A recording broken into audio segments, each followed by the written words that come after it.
So today we had the violin students, they're very beginning, okay? And so here's what I'm teaching them to do. So first we go through all of the available notes on every string because I want them to know exactly where the notes are on the staff. And I remember when I was first learning, reading notes on the G string was incredibly challenging because of the ledger lines, and they just got really confusing and I didn't know for quite some time, okay? So we go through each section, G string notes, D string notes, A string notes, and E string notes. I give them the acronym green dollars are expensive, GDAE, for the strings, and then we have the musical alphabet up here in repetition. Okay, so what we did was I gave them these little boards, which is super, super helpful. It's got staffs on it. Staves, holy shit, that's what I meant, oh my God.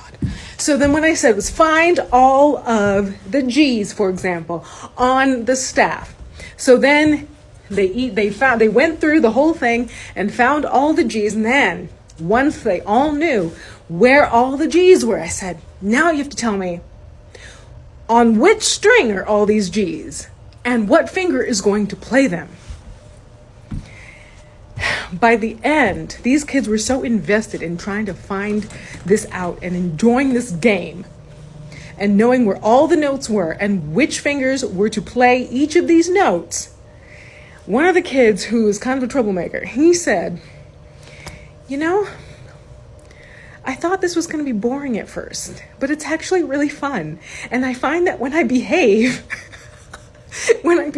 I have more fun. And I was like, no, you don't say. So, yeah. You challenge them enough to figure out what to do and leave them up to their own devices and make sure that the ones who already know what to do can help the others. And it becomes a collective effort and they're excited. So I'm thrilled. I love that for them.